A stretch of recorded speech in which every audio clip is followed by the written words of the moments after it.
Hello everyone. रघुवर GK में आप सभी का स्वागत है।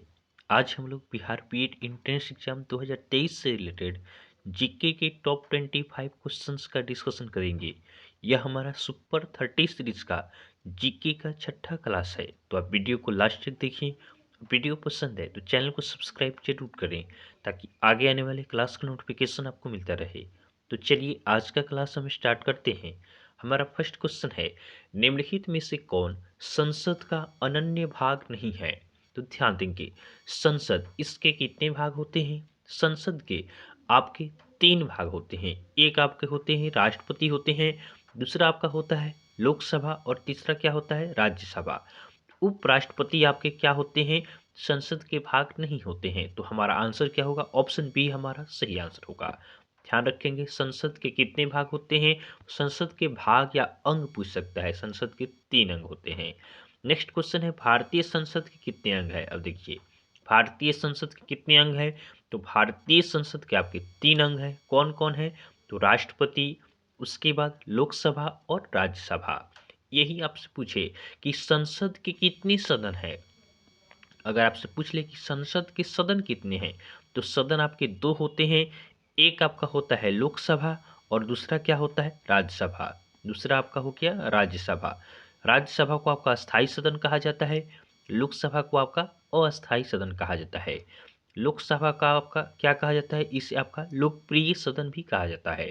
तो ध्यान रखेंगे, संसद का अंग पूछेगा तो तीन होगा, अगर संसद का सदन पूछेगा तो इसका आंसर कितना होगा? दो होगा। नेक्स्ट क्वेश्चन को देखते हैं। नेक्स्ट क्वेश्चन है, संसद के दो क्षेत्रों के बीच अधिकतम कितना अंतराल दिया जा सकता है? संसद का आपका क्या होता है? दो क्षेत्र होता है, दो सभा होती है, इनके बीच में अधिकतम अंतराल कितने समय का हो सकता है? तो ये आपका अंतराल 6 महीने तक का हो सकता है। तो ऑप्शन सी हमारा सही आंसर होगा। नेक्स्ट क्वेश्चन है, भारतीय संसद के दोनों सदनों की संयुक्त बैठक किस संबंध में होती है? भारतीय संसद के दोनों सदनों की संयुक्त बैठक किस संबंध में होती है? तो ध्यान देंगे, ये आपका होता है किसी साधारण विधेयक के लिए। तो ऑप्शन सी हमारा सही आंसर होगा।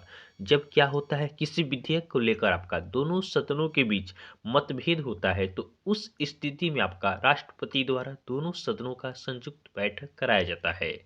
नेक्स्ट क्वेश्चन को देखते हैं। नेक्स्ट क्वेश्चन आपका है, साधारण विधेयक से संबंधित गतिरोध को करने के लिए संसद के दोनों सदनों की संयुक्त बैठक कौन बुलाता है? तो दोनों सदनों की संयुक्त बैठक यह किसके द्वारा बुलाई जाती है?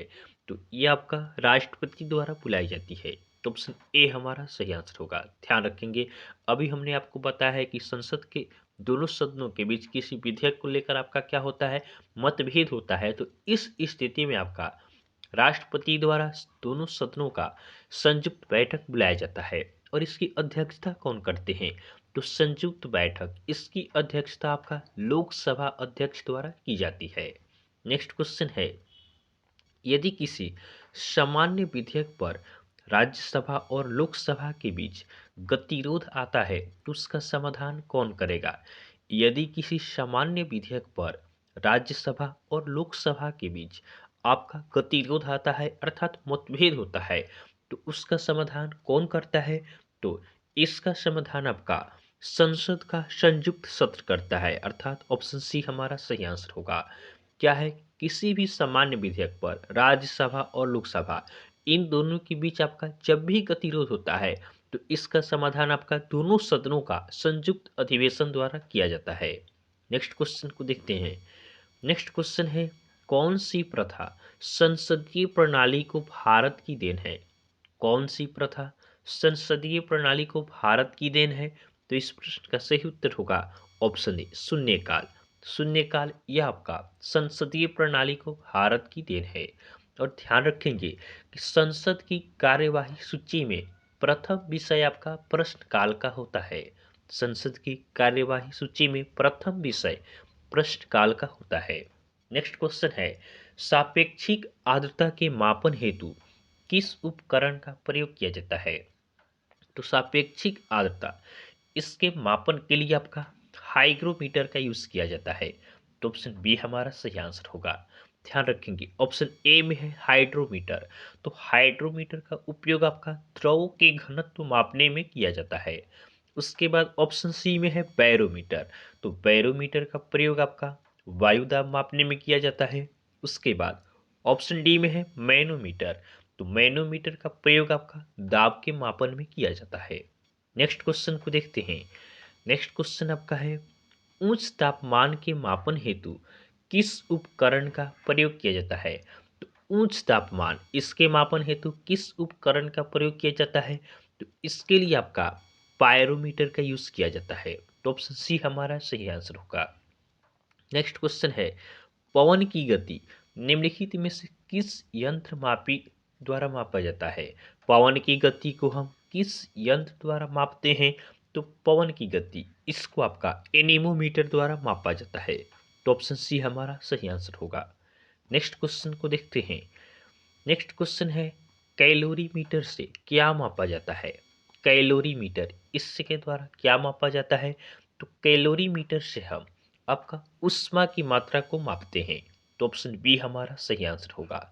नेक्स्ट क्वेश्चन है अजंता कलाकृतियां किससे संबंधित है। अजंता कलाकृतियां ये आपका गुप्त काल से संबंधित है। तो ऑप्शन डी हमारा सही आंसर होगा। अजंता कलाकृतियां ये आपका गुप्त काल से संबंधित है। नेक्स्ट क्वेश्चन है उत्तर गुप्त युग में जो विश्वविद्यालय प्रसिद्ध हुआ वह था। तो उत्तर गुप्त युग इस समय जो आपका विश्वविद्यालय प्रसिद्ध हुआ वह कौन सा था। तो इस प्रश्न का सही उत्तर होगा ऑप्शन सी नालंदा।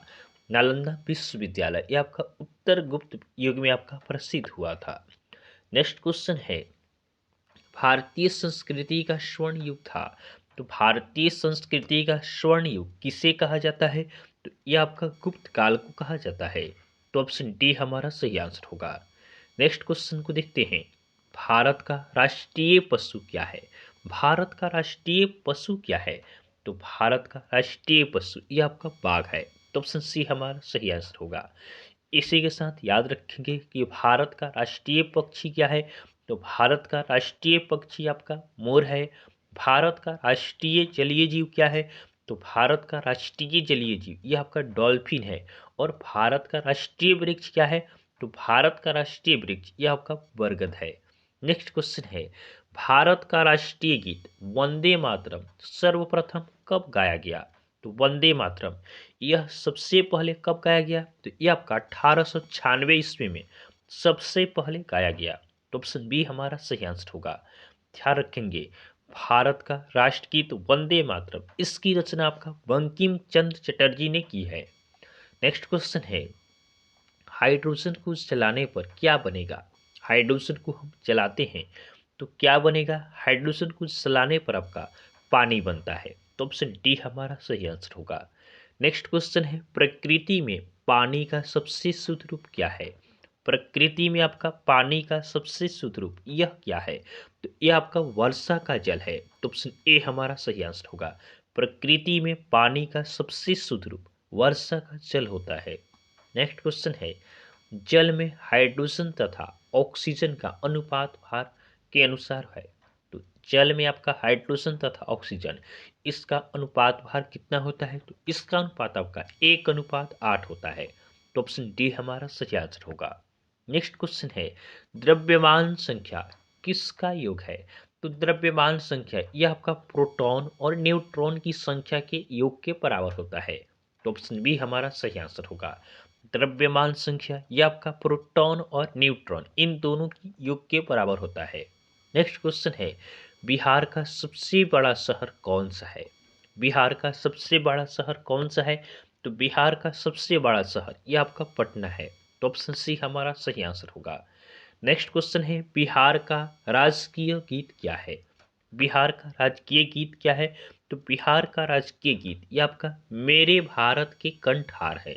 तो ऑप्शन ए हमारा सही आंसर होगा। नेक्स्ट क्वेश्चन है क्षेत्रफल की दृष्टि से बिहार का सबसे बड़ा जिला कौन सा है। बिहार का सबसे बड़ा जिला बताना है किसके अनुसार क्षेत्रफल के अनुसार। तो क्षेत्रफल की दृष्टि से आपका बिहार का सबसे बड़ा जिला आपका पश्चिम चंपारण है। तो ऑप्शन ए हमारा सही आंसर होगा। और ध्यान रखेंगे क्षेत्रफल की दृष्टि से सबसे छोटा जिला, सबसे छोटा जिला क्षेत्रफल की दृष्टि से कौन सा है? शिवहर है। शिवहर आपका क्षेत्रफल की दृष्टि से सबसे छोटा जिला है। नेक्स्ट क्वेश्चन है, जनसंख्या की दृष्टि से बिहार का सबसे छोटा जिला कौन सा है? जनसंख्या की दृष्टि से बिहार का सबसे छोटा जिला यह आपका शेखपुरा है। तो ऑप्शन सी हमारा सही आंसर होगा। जनसंख्या सबसे कम आपका शेखपुरा जिला में है और सबसे ज्यादा आपका पटना जिला में है। तो आप इसे भी ध्यान रखेंगे। आज का हमारा लास्ट क्वेश्चन है, बिहार का राजकीय पक्षी क्या है? बिहार का राजकीय पक्षी क्या है? तो बिहार का राजकीय पक्षी ये आपका घरेलू गौरैया है। तो ऑप्शन बी हमारा सही आंसर होगा। तो इस तरह हमने बिहार बीएड एंट्रेंस एग्जाम 2023 से रिलेटेड जीके का टॉप 25 क्वेश्चंस का हमने डिस्कशन किया है। तो आपको वीडियो पसंद आया हो तो आप वीडियो को लाइक करें और चैनल को सब्सक्राइब जरूर करें। तो चलिए आज के लिए हम इतना ही रखते हैं, फिर नेक्स्ट वीडियो में आपसे मिलेंगे, तब तक के लिए धन्यवाद।